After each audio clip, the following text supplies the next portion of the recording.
you focus on the emotion itself with a sense of curiosity and non-judgment. Ah, there's an emotion. How interesting, right?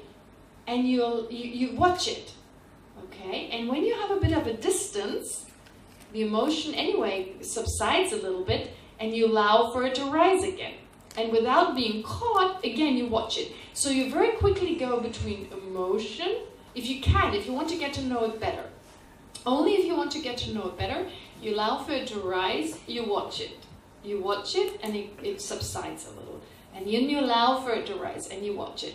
And so in a very controlled fashion, you go back and forth, which gives you a sense, I'm actually watching the emotion without getting caught into it. Does that make sense? So it's like allowing it, but don't, you see, the funny thing is, how can I say, let's take anger, right? If I want to get to know my anger, I'm angry with Moshe. Okay. So I'm angry with Moshe. Get it? Poor Moshe, right? So anyway, I'm angry with Moshe. So the moment I think of Moshe, I'm getting angry. Okay? And then instead of going, Moshe did this and that, and I've been really kind to him, and he did this and he did that, I just go, oh, how interesting, that anger. How does it feel? Okay, and then right away, since I no longer think of Moshe in that moment, the anger gets weaker. And then I'm again, okay, Moshe, Moshe, Moshe. And then, okay, how does it feel? Okay, but I can control it. Let go of Moshe, just look at the anger. Okay, and then it decreases again. And then I go, the thing is, if I'm really obsessive about Moshe, that's when my anger, I cannot control it. This is the problem. I get caught into it. I cannot let go thinking of Moshe. Then just breathe. Focus on the breathing. Because Moshe and the breathing cannot appear to you at the same time. In the sense, you cannot focus on them at the same time. Right? So that's the thing. When I'm saying you get caught into the cloud, this is when you jump on Moshe. Your mind is like, Moshe, Moshe, Moshe, Moshe. What he did, you know, and it's like totally you're in the cloud now. That's the difference. You see? And it's just harmful and painful. So it's a little bit like, you know, it's like another example. I don't know, like you're analyzing an object. Can anyone help me with an analogy, like a physical analogy? It's like looking at a picture with a step back. Yeah, that's the thing, like stepping back, exactly. Stepping back. With the picture, like yeah, so with the picture, so it's almost like your attention is focused on Moshe a little bit, and then again on the thing. So you don't give it the same. So your attention goes Moshe, anger, Moshe, anger, Moshe, anger. So since you switch back and forth, your anger does not take over, that you can no longer get away from Moshe. And at the same time, you get to know your own anger. You get to know how it functions. So this is in the case of anger. Now take fear. Whatever is the object of the fear, right? And that's sometimes difficult to identify. But you learn, what is it? Allow for it to arise, look at it. Again, take a step back, exactly as she says, and watch it. Does that make sense? Hopefully this is a little bit, you were first and then Shah, yes. You. An example, please, yeah. It's like watching TV, and then watching that TV. Like watching the show, then like look at the TV itself. Well, that's a nice way of looking at it. So, Shah is saying, for instance, like getting engrossed in what's happening in the TV, and then stepping back and watching the TV, right? Like looking at the actual TV screen versus being absorbed in what's happening, like you were part of the scene, right? The emotional involvement. That's a good example, right? A little bit like that. So your emotion becomes your TV screen.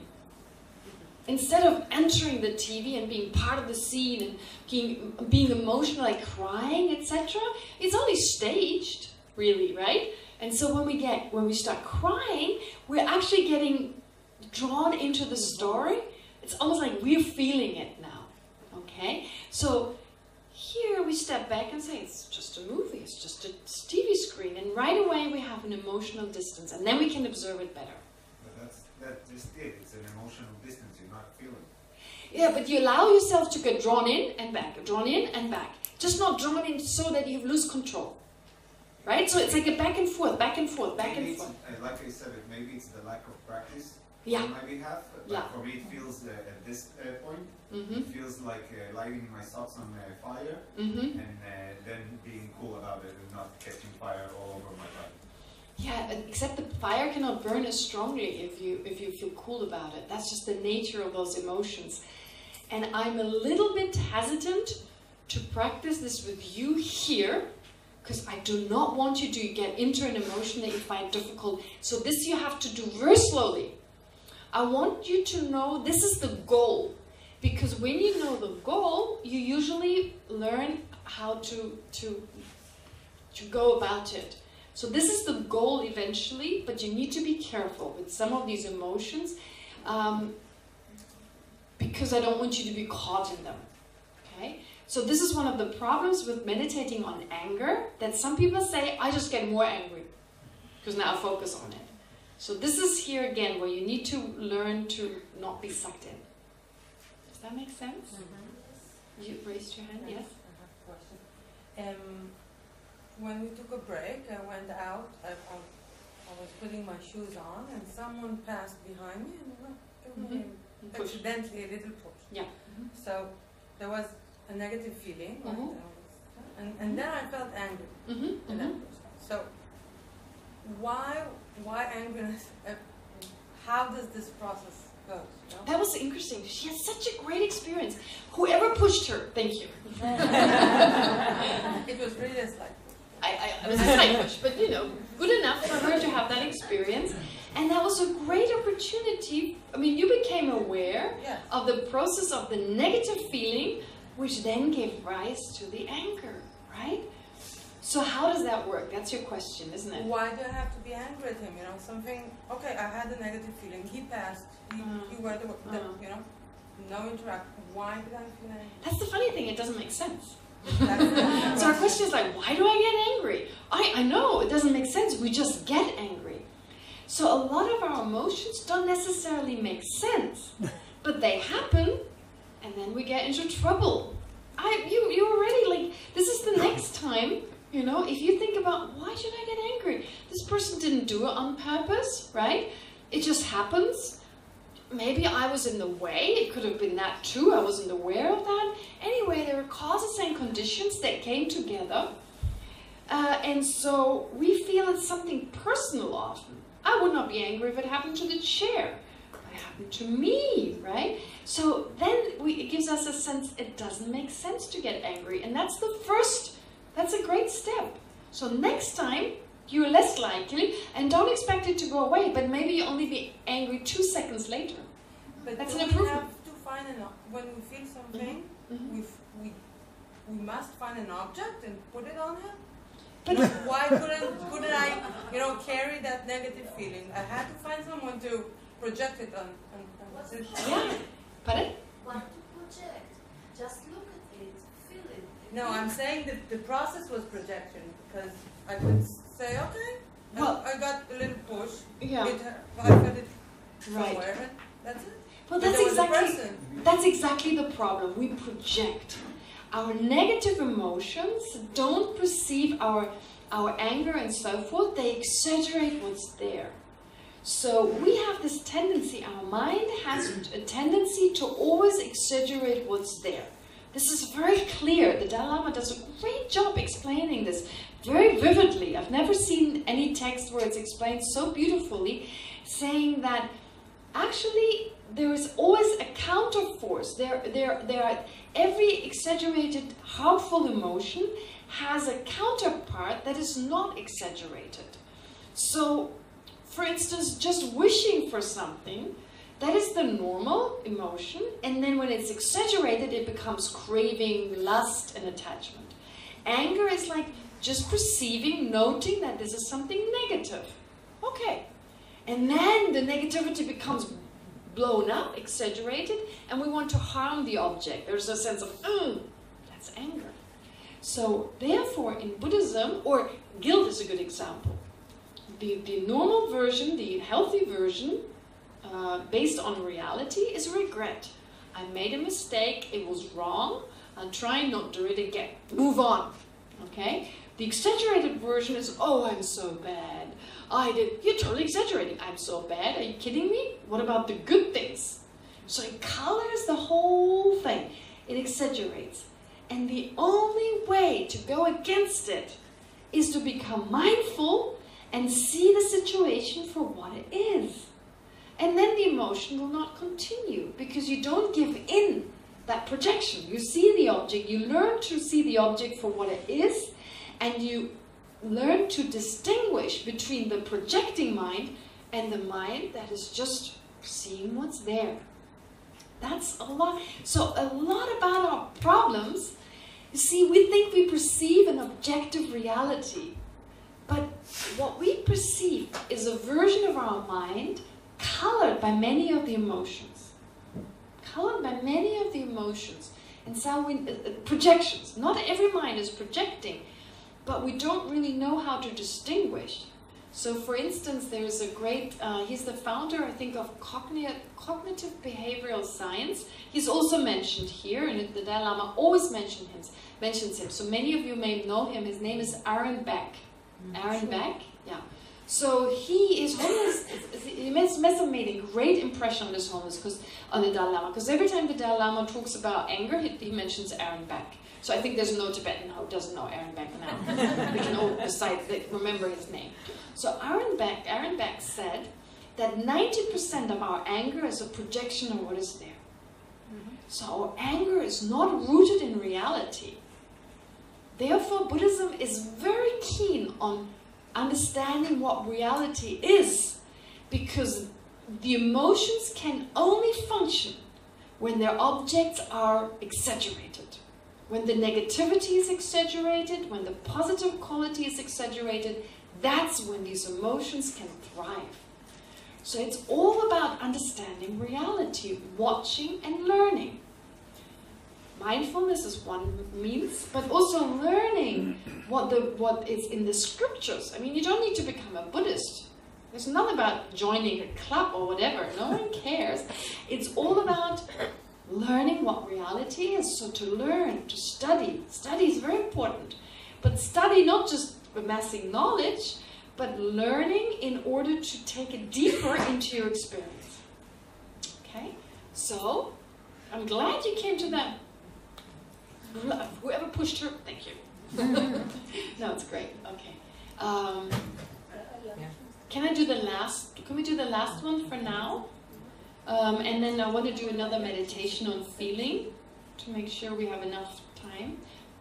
Please, can you go ahead, and then you'll be the last one for now. Oh, no, both of you raised your hand? No. Okay. So I'm referring to her case, and I'm taking it further because wouldn't it be better just to make an analysis of what was the? I mean, it's always a thought, which comes as fast as the speed of light, and after it comes an emotion. But wouldn't it be better to make an analysis of why she was angry because somebody pushed her? I mean, that's another way of approaching it, right? Because so her point is like, well, these situations with anger, it refers to her. So these thoughts are like as quick, or they move with the speed of light. So wouldn't it have been better to analyze why she got angry? Yeah. Well, everything is good. I mean, any analysis, any way to look at it, different things have to be looked at and understood. It's a very complicated process. So to see why did she get angry, yes, that could definitely be a part of it. Why, if she gets pushed, she gets angry, but if someone else she doesn't like gets pushed, she'd be happy. Why is that, right? So that takes it to a deeper level. So I guess we start with something that's slightly easier, and from there we take it, and it's a very complicated process. It's a very complicated process. So a lot of Buddhist practice, and I'm saying you don't have to be Buddhist, but it's called Buddhist practice. So whatever of these practices, they're all about watching your own emotions. Watch and learn. Watch and learn. Have others who have learned explain it to you. So everything you find in the books, the Dalai Lama, he talks from his own experience, and then see whether you can learn from that. Bring it into your own experience. And just take it from there. And don't expect immediate results. It's a process. Now I learned in Israel, when I say the word process, everyone gets it. If I say it's a process, everyone goes, ah. So now I use the word process. It's a process. It's a process. It takes time. It's like step by step, step by step. It just takes time. And any psychoanalysis knows it's not going to be one session and the person goes home and all their problems are solved. It takes time. There's nothing harder to change than our mind. It's hard because it's complicated. It's sophisticated. But it's worth it. And we need to start with the basics. And it's very rewarding. It's rewarding. So, let's go back to the meditation. Now, we've already done the feeling part. The feeling part as in like the feelings right now. Alright. How many feelings can you really expect? Unless you're lucky and you've got a painful knee or something. Okay. Now, I want you to do, for the next meditation, I want to do 2 more. I want you to take a feeling that you've experienced, and it doesn't have to be a deep-rooted feeling that you don't want to tackle yet. You need to be ready to tackle any feeling, but maybe just this morning, your partner, your child, your neighbor said something that deeply upset you. Just remember that, right? It's really just a remembrance. Bring back the feeling if you want, or if it's enough to just remember, what was that feeling? Just that feeling, okay? Just to become aware of that feeling of being upset. Just get to know that feeling. Why am I saying that? Because, you know, when we get upset and we take something personal, we say, he hurt my feeling. Well, let's check whether any feeling has been hurt. Right? We have that very strong notion, someone hurt my feeling. Well, your feeling is working. It's working just fine, right? You can bring it back. So it's not like it's got a crack in it and now you can no longer feel. It's working just fine.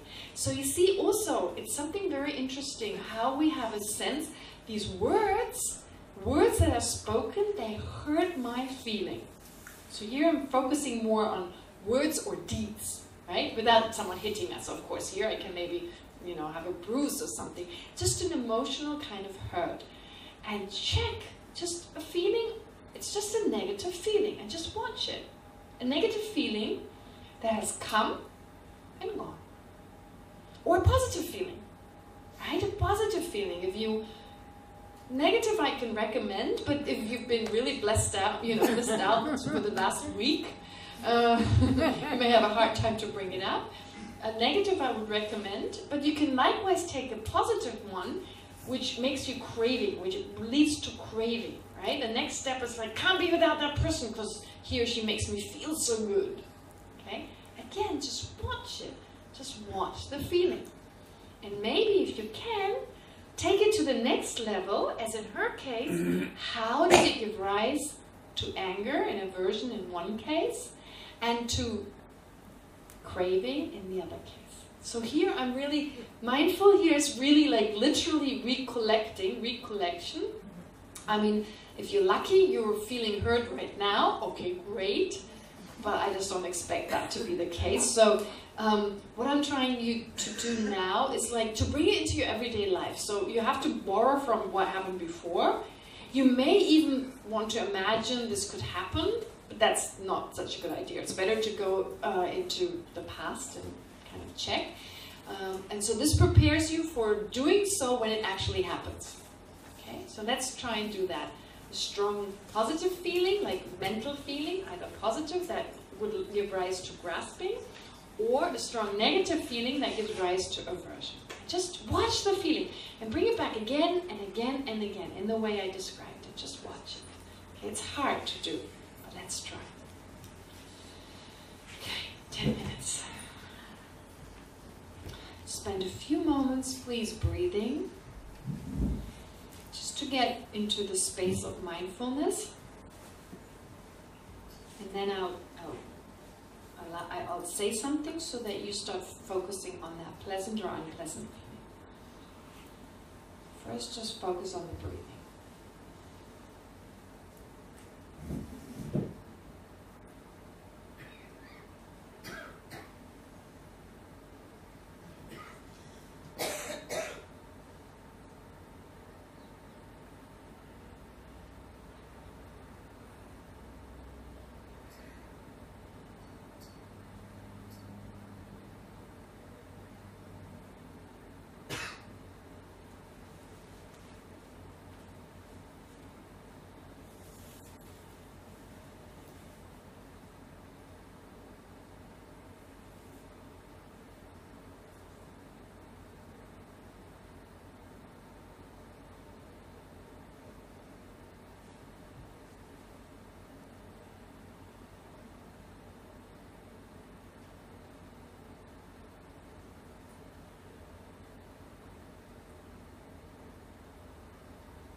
Now, turn your awareness towards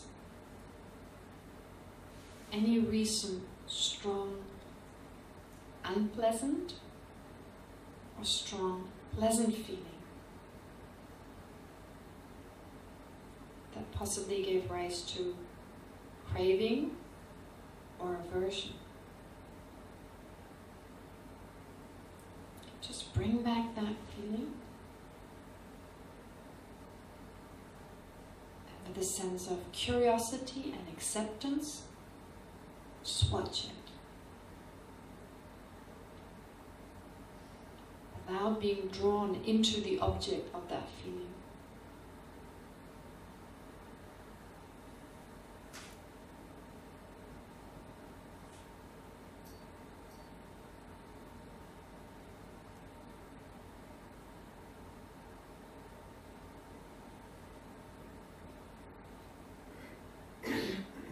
Is there a sense the feeling was located somewhere in the body?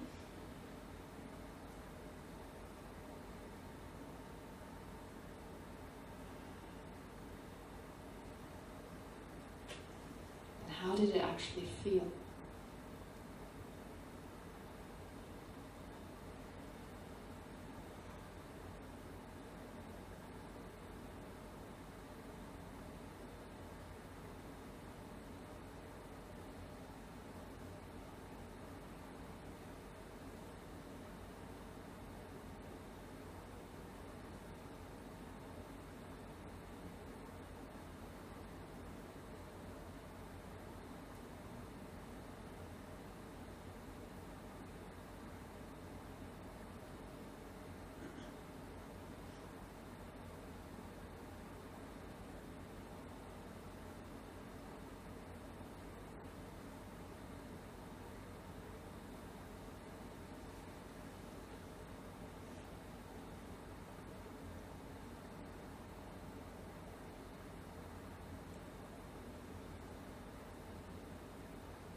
perceive the feeling, try to bring it back.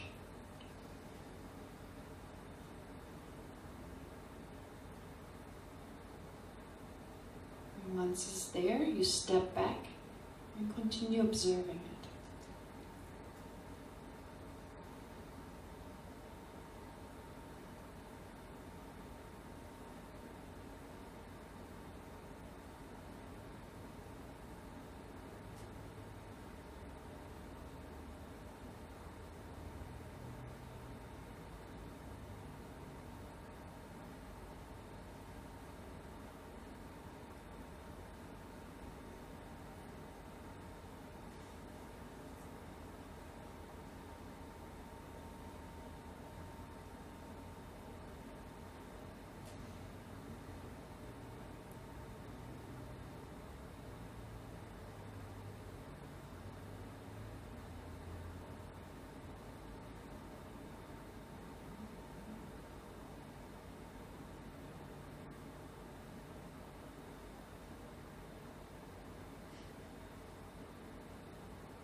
The feeling may feel so solid and concrete.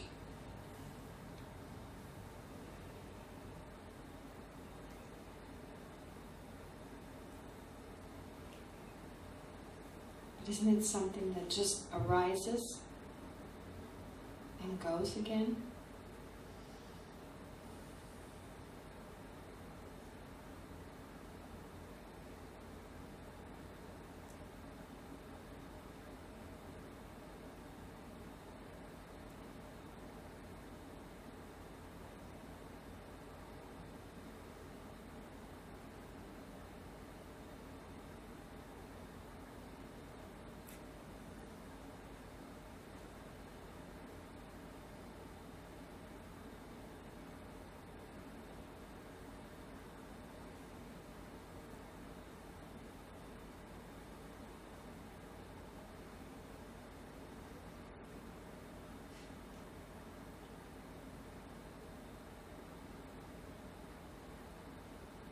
To get a sense of its transience and insubstantial nature.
definitely harder, wasn't it? Because you have to work on memory. Well, unless you're lucky and you have a very strong feeling. But again, the thing that is so important is to also, and I mentioned it during the meditation, when it says that feeling make the world go round. Seriously, feeling, they motivate us to act. And oftentimes in an unhealthy way, not necessarily at all times, but oftentimes in an unhealthy way, craving for one thing, aversion towards something else. And the thing is that, actually if you understand, it's just something that comes and goes. It's something that comes, it's really insubstantial. In the end, it feels so strongly when it's there, but when we look at it from a distance, sometimes they use the analogy of like a dark cloud. Like a dark cloud, it's really not very substantial. It seems very concrete, but it's transient, it comes and it goes. So the analogy, and I go more into this on our mind is like the blue sky. It's this clear, calm object. And these thoughts are just like clouds. They come and go, and they seem so much more solid than they actually are. We take them so serious. But if we understand their transience, we're no longer fooled by them. Okay, they come, and they go. And they come, and they go. So a lot of our worry, a lot of our unhappiness is there because we take these thoughts, we think these thoughts are much heavier and much more concrete than they actually are. And we start looking at them, we start watching them, in particular with the feeling of unhappiness, for instance. It's not constant. It just comes and it goes, and at each moment it's slightly different. And if you just watch it, you just get to know it, you embrace it. Pushing it away can make it stronger, but embracing it with this acceptance, then right away your mind becomes calmer and happier. And that's what all this is about, to be calmer and more content. So, and likewise at the same time also understand that they're not as solid as they seem. They're just like clouds.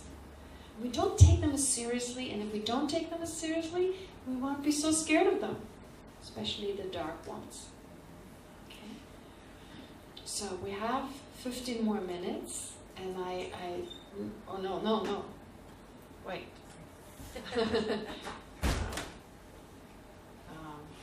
13 more minutes. My math is not very good, I'll take a moment. 13 more minutes, okay. So I'd like to do another last one, a last meditation. And again, it's not easy, but to just go through the day, if you can, if you remember, right, throughout your day, how, if you can, either remember from this morning until now, or if not, typically what would happen. You know, you get up in the morning, maybe you're not a morning person, you're grumpy. And then you don't like the noise of your neighbors, so there's an unpleasant feeling. But then your partner makes the coffee, and there's a pleasant feeling. It's a pleasant feeling.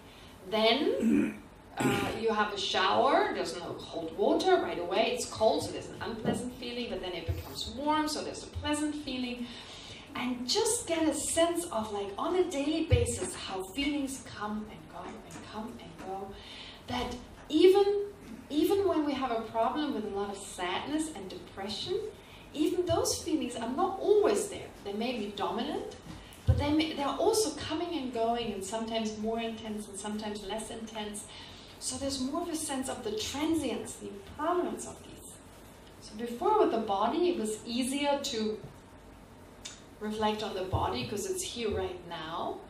And as someone remarked, and it's so true, it seems to be manipulating or projecting because we're not really aware of its impermanence. But if we have some memory of our feelings, we just need to go back in time because they don't arise all together at the same time. But nonetheless, we can generate a sense of them changing all the time. In each moment, something different. Each moment, just start from morning until now. Or just a typical day, how things change all the time. Okay? And again, just get a sense of this coming and going of emotions, and none of those being in any way solid. And also, if you need to go, I'm aware people are busy or at least maybe a problem with the traffic. Maybe leave now before we do the meditation, because it could be disturbing for those who meditate. So we have exactly 10 minutes. Let's spend those 10 minutes to do the meditation. Right? Again, as I said earlier, try not to move. Try not to move. It's easier if you just make that decision. I'm just not going to move. So that you don't have to think about moving or not moving. You can keep focus. Right? So let's do this.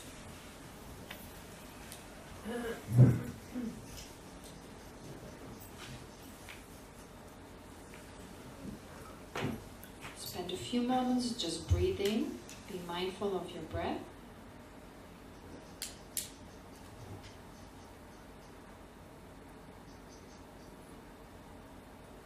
Just to calm the mind.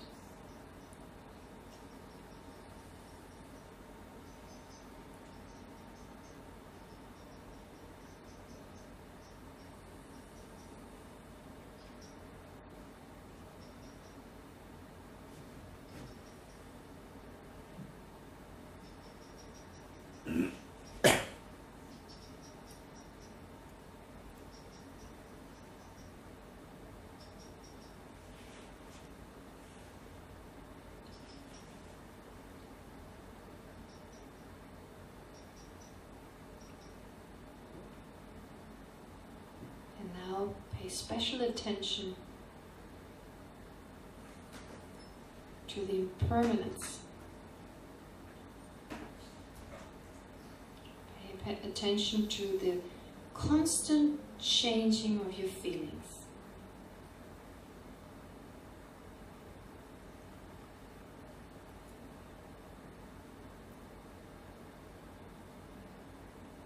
From pleasant to unpleasant, to neutral.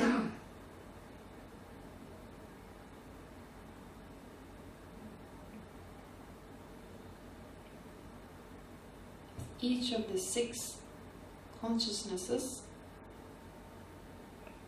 constantly experiencing different feelings.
Be aware of the constant changing of each feeling, coming and going.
Even right now, is your feeling, are your feelings constant?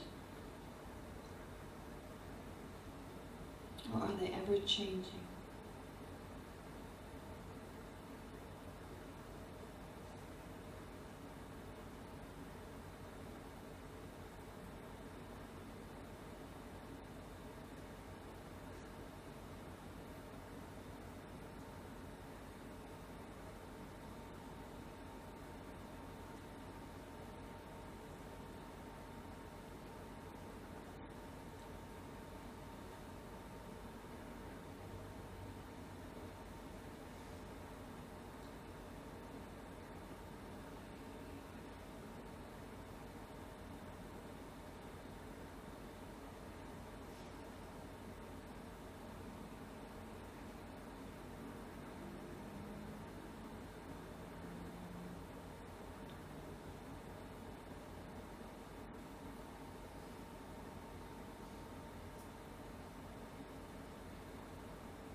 This was slightly shorter than announced because I want to give you your homework.